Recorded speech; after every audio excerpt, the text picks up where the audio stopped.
One thing about me is I love a good podcast. 10 years ago, I started out as an intern at an all sports radio station. I ended up working in the radio industry for over 10 years before I left to found my own business, Robin Flynn Media, and to start this podcast, Rebel Mom Boss.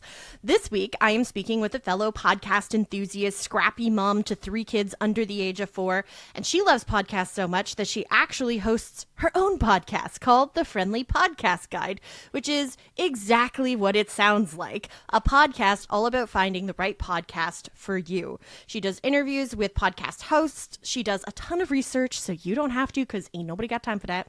She's also a podcast coach. She publishes podcasting tips and recommendations to her website, friendlypodcastguide.com. So without further ado, let's welcome Andi Smiley. Hey, Andi, thanks for being here. Welcome to the Rebellion. I am excited to be here. Thanks for having me. So I absolutely love this idea because I feel like because I work in the podcast space, people are always coming to me with, what are you listening to right now? People always want podcast recommendations. And I think it's so cool that you have created a space for that because it really depends on somebody's interests, how much time they have, right? Like there are some podcasts that release daily. And if that works for you, great. But I know personally, I prefer weekly release podcasts. It's a little bit easier to keep up with. Oh, for sure. Well, and truly, I feel like what's interesting about podcasting is there's one for everyone, right? So like you just have to find the one that's going to be best for you. And truly, one of my favorite things about podcasts is that like if you get sick of one, there's always going to be another one that you're going to like, which is really just a lovely sentiment. Absolutely. So how do you decide, which podcasts to recommend? Good question. I feel like for the most part, how do I say this? Well, truly, I do have to say I have switched a little bit. So my podcast isn't as much about recommending podcasts anymore, but I still do it a lot. So these days, if I'm going to recommend a podcast, it has to be one that I am listening to. And that I truly love. Because now I do a lot, like you were saying, like I do a lot of podcasting tips and helping people start their podcast. So like if I'm going to recommend a podcast, then it has to be one that like knocks it out of the park for me. Like, truly, I got to be on my local TV station last week to talk about sleep podcasts for both adults and kids. And I'm so very passionate about sleep podcasts because they are such an awesome tool that a lot of people don't know about. And so all of the ones that I recommended are ones that either I use personally or my kids use. And so, yeah, I feel like that is how I choose, is just me. It's the ones that I use for me and my kids.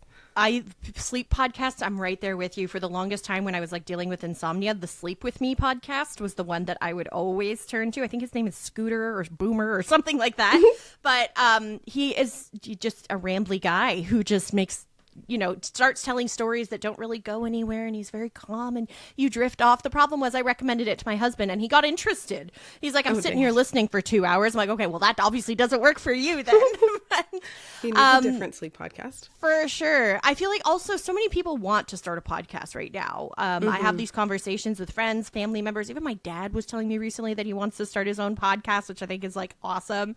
But a lot of people say they want to start a podcast, but they never actually do it. So what is your advice to somebody who wants to start a podcast, but they're in their head? They're worried about, okay, I got to buy this mic. I got to buy this camera. I got to buy this software. At a certain point, I always just say, just hit record, just start. What would your advice be? Similar. I feel like, so beyond just like buy a cheap mic and go for it.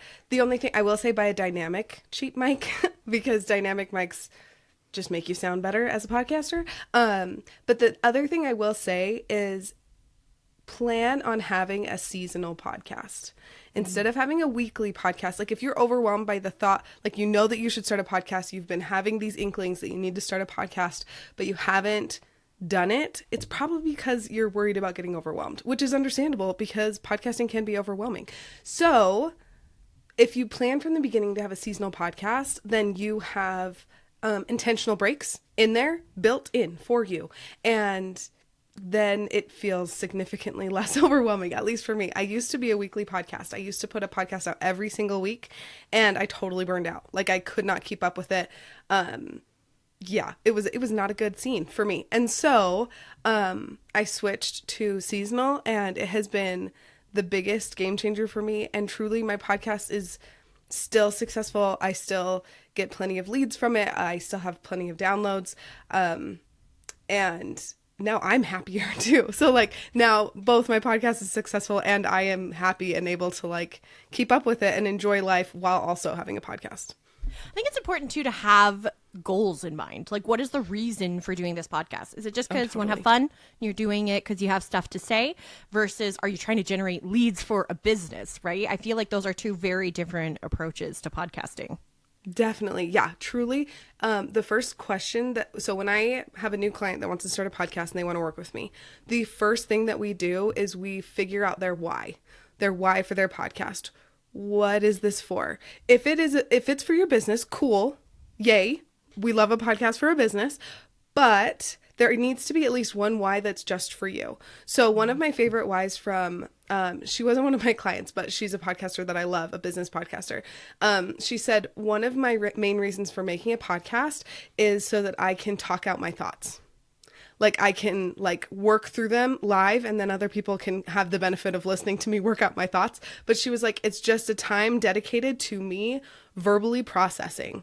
And I thought that is such a good why. So if people are getting stuck and not sure what their why could be, especially like one that's just for you, that can be a really good one. I've definitely used that. Sometimes when I get stuck, I'm like, nope, today I'm just going to verbally process and that's going to be the episode. Perfect. I think also people tend to get bogged down in the technicalities of everything, you know, Yeah. And spend so much time thinking about that stuff because they want everything to be perfect. And nothing is perfect. I think it's more important to just get things going because, you know, unless you're Joe Rogan or Alex Cooper or Kylie Kelsey, you're not going to have a built-in audience when you launch your podcast. So it's okay to make mistakes at the beginning, find your footing and get comfortable behind the mic and develop your audience as you go. At least that's the way I see it. Totally. Well, and truly, I actually worked in radio too, which is so fun. I used to be a talk show, radio talk show, not host, producer. Golly, not exactly what I used to do. Yeah, I was not the host. I was the producer. I did not want to be on the mic, which is funny because now I am on a mic, but whatever. At the time I was like newly out of college and was like, hi, I just want to help other people. Wow. Sorry. That was a tangent. Now I just forgot what we were talking about. I feel so silly. No, you're good. We'll cut this part out. We were talking about the getting bogged down in the technicalities of it all. Oh, perfect. Thank you. So when I started my own podcast, I assumed that it had to be as perfect as a radio show, right? All the ums gotten rid of, all of the pauses, everything had to be super journalistic and very like, and I noticed that I sounded like a robot, quite honestly. And I know, do people like listening to robots? I don't like listening to a robot.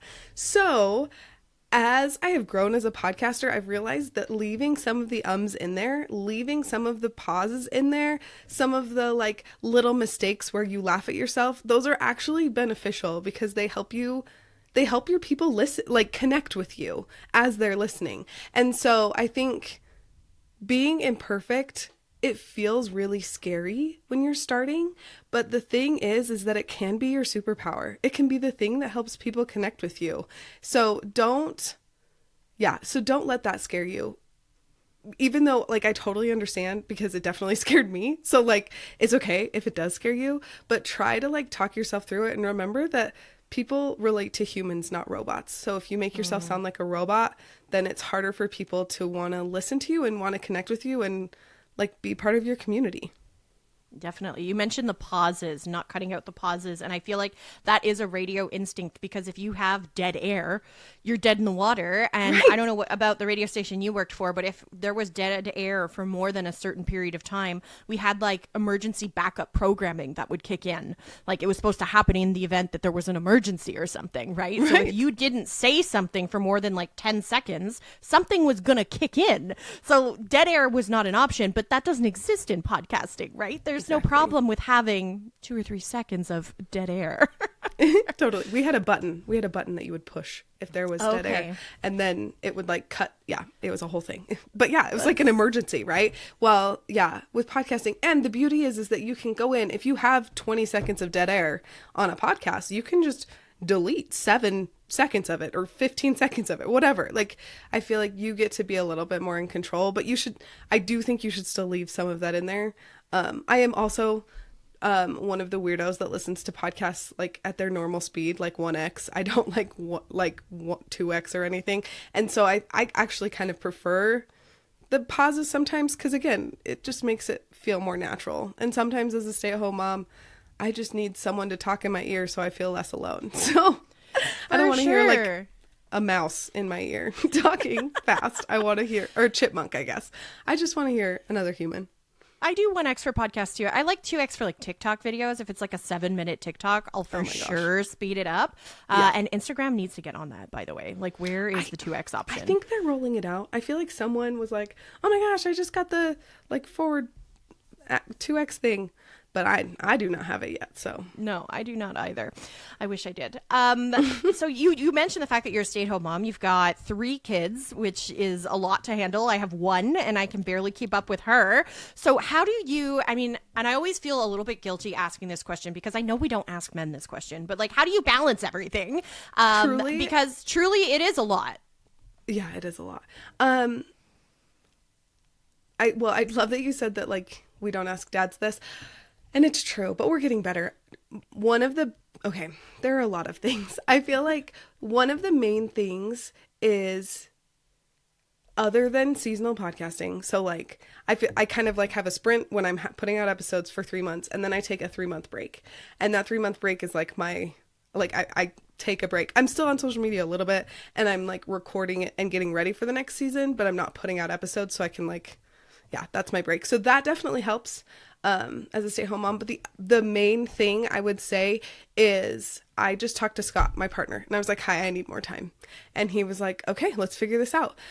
He is a therapist, and so he works kind of funky hours, and so he actually gets Mondays off, and then he works long weird hours the other days. And so Mondays have become my work day. I leave at 7:30 and I go to my parents' basement. They live like 5 minutes away so that the kids can't come into my room when I'm working. And then I leave at like 4:30 from my parents' house and come back to our house, and I like re-enter the family. And that has been the thing that makes it balanced for me mostly, because that's my main work time.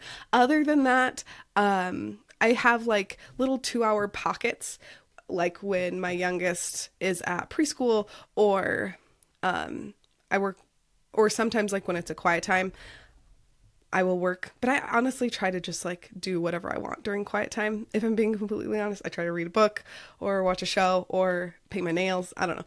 So that I don't, because I've noticed when I try and work during quiet time too much, then the rest of the day is shot. And I'm like, I don't have the patience for my children. And obviously I want patience for my children, so I try to minimize that. And so yeah, the main takeaway is I talked to my partner, and Scott was like, let's make this happen. And now I work almost 8 hours on Mondays. It's wild that the advice here is talk to your partner. Like, have open communication with the person you're married to and the father of your children or the mother of your children. Like, oh, what a novel concept. But like, that's honestly what works for us too. Like, my husband is off on Friday, Saturday. So Fridays are my like dedicated 100% focused on work day. And same thing, my daughter goes to preschool during the mornings during the week, so that gives me some time to work. But yeah, it's just, I find that you have to be organized is probably the biggest piece of advice I would have. Like, my husband and I use a shared calendar on our phones, and it's like color coded. So I know anything that's in there that's green is my husband. If it's purple, it's me. If it's pink, it's my daughter. If it's green, it's the whole family. Like, we have like all these different colors that mean different things, and that's how we stay organized. And I kind of look at like some families are just raw dogging it through life, right? They have no calendar. They're just figuring it out as they go. And I'm like, I could never. And I'm impressed that works for them. I know. Well, my brain, I have a very structure needing brain, I guess. Like my brain needs structure to survive. I feel like turn into a ball full of nerves and stress if I don't have a lot of structure. And so, yeah, no, everything that happens in our life goes on our calendar, like just like you. And if it's not on the calendar, and we truly, not only does it go on the calendar, but every Monday we sit down, Scott and I sit down and we talk through our week. We're like, okay, what's happening this week? These are the things that are different. Oh, and everything else looks the same.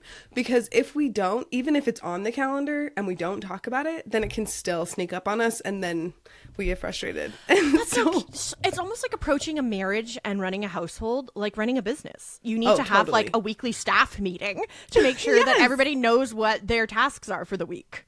Yeah. And if anything's going to be different, like this might sound kind of silly, but every 6 weeks, roughly, I go to a play with my mom on Wednesday nights. And because it's every 6 weeks, that's just enough time that we forget that it's on the calendar. And so that is one of the reasons that Mondays became, we need to talk through our week, because Scott would be like, oh, you're going to be gone. Okay. Like, I feel like it was always this thing. Wednesday at like 5, I'd be like, hey, I have my play in an hour. And he'd be like, wait, what? So now we have the calendar, and that really has helped us to be able to get through. Well, and just like not be surprised and plan on things. Yeah. And obviously work stuff too, but the play was just the first one that came to my mind, I guess.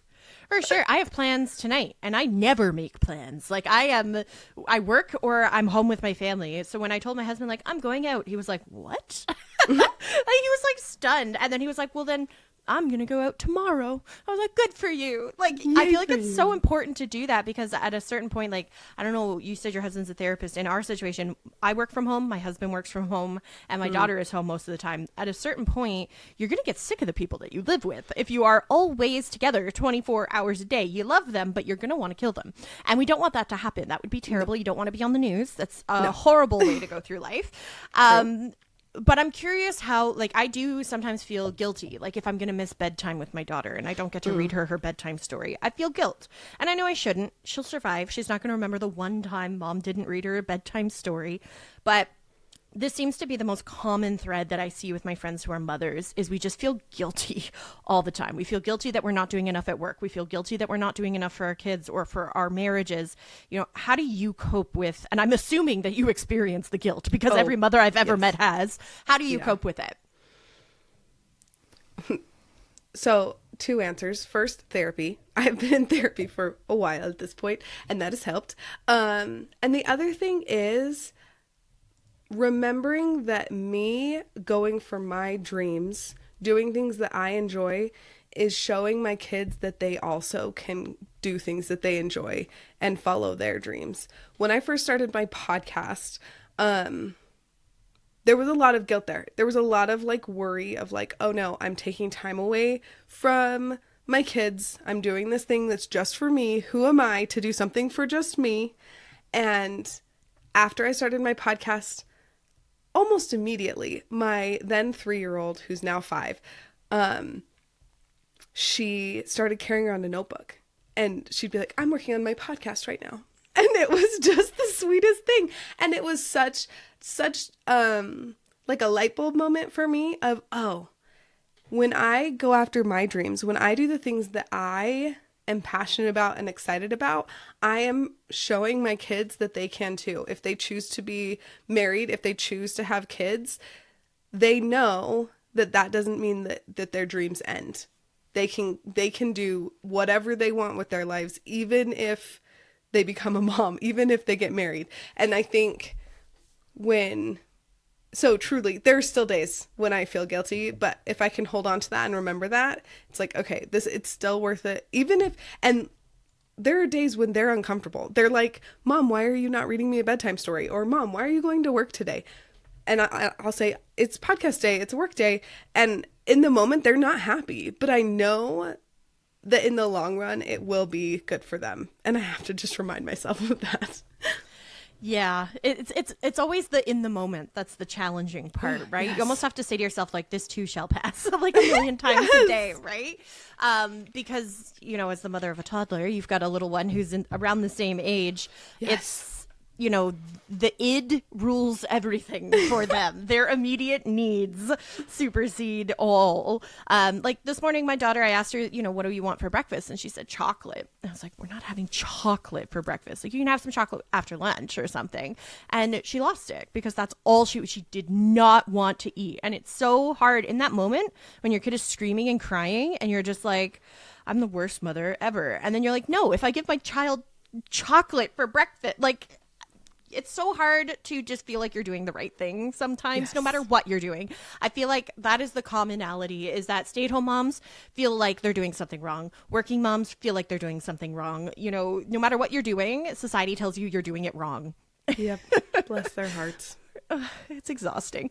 It is. Okay, I want to turn back to podcasting a little bit because that is what you do, which is awesome. That's true. And I'm curious, like, I want to have a bit of fun with this. So, like, when you listen to a podcast, I have a hard time listening to podcasts as like a normal person, as I say, because I've worked in this industry for so long between radio and podcasting that, you know, I can hear little glitches probably more than a normal person would. And there's little speech, you know, saying like I just did, like little things like that just will drive me bananas. I'm curious if you have any pet peeves when it comes to podcasting. One of mine personally is when people address the audience, when they're saying like, to all of you listening out there, because that was like the first rule of radio, is that people who are listening are alone. They're not sitting in a room full of people. They're not sitting in a crowd. They're alone in their car. They're alone doing dishes or laundry. You're talking to one person. So as soon as you start addressing a crowd of people, you're alienating your listeners because they're not part of that crowd. So you're always just speaking to you.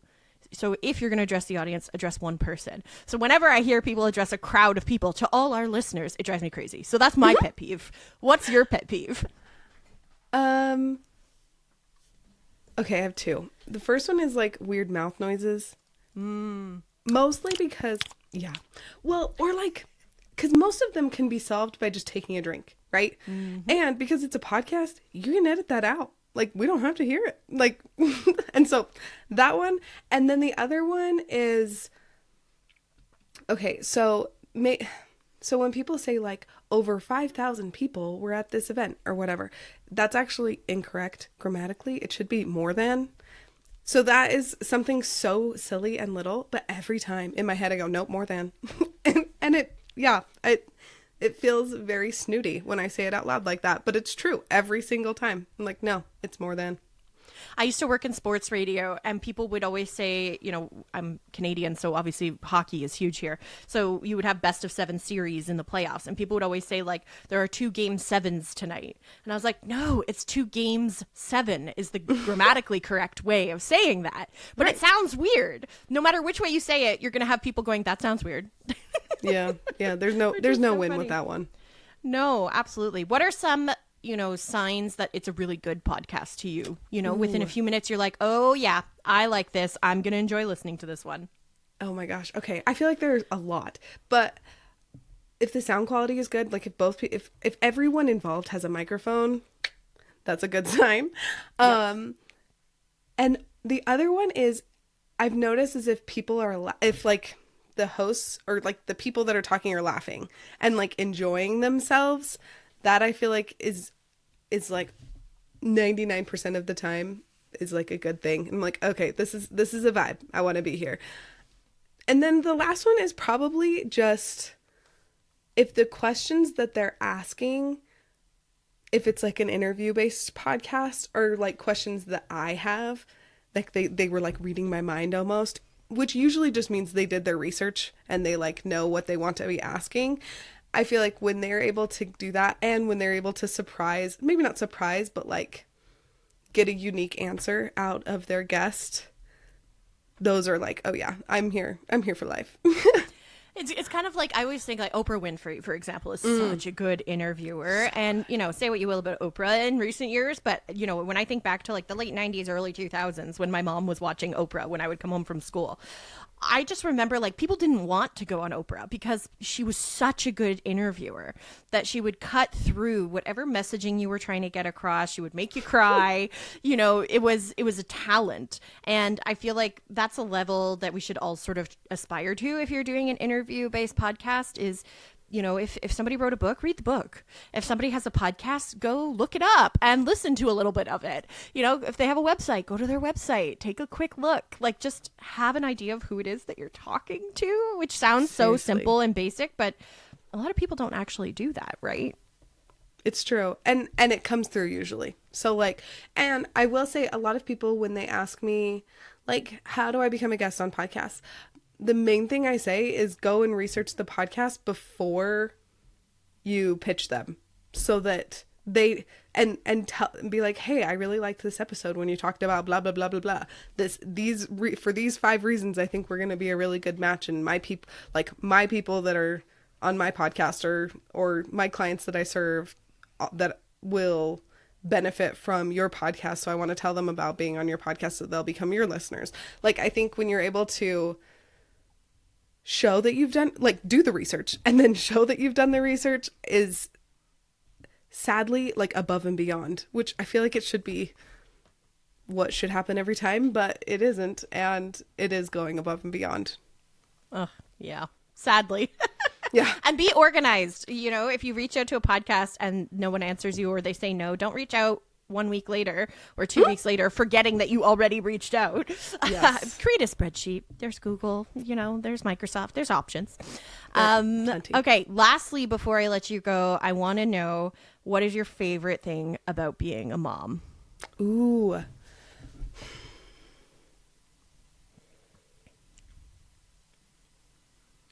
I think my favorite thing about being a mom is, okay, this might sound lame, but is like making family memories. Like, I love going on adventures as an entire family.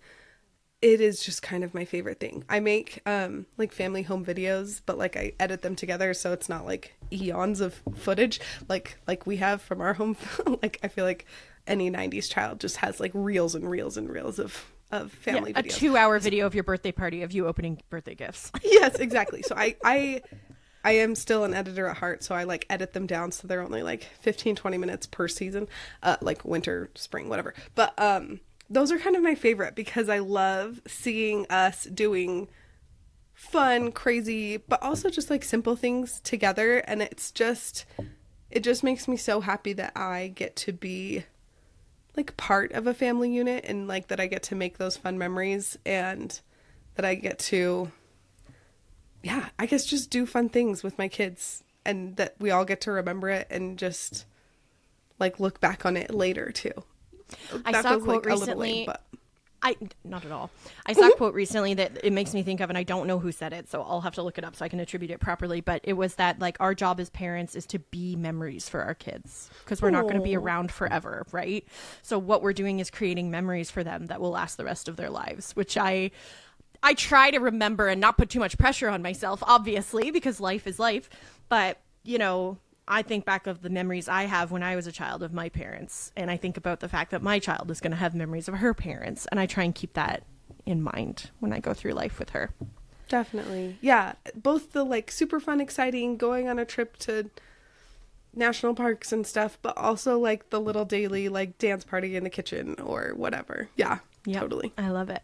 Andi Smiley can be found on her website, friendlypodcastguide.com, where you can find podcast recommendations and tips for you for starting your podcast. She's also the person to get in touch with if you're thinking about starting a podcast and you aren't really sure where to start.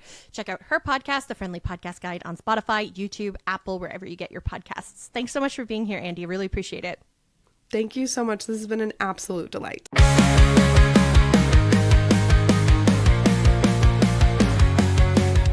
If you like what you heard today, make sure you follow and subscribe to Rebel Mom Boss with Robin Flynn wherever you get your podcasts. Oh, and make sure to leave a review because that's how other moms will find the podcast too. Until next week.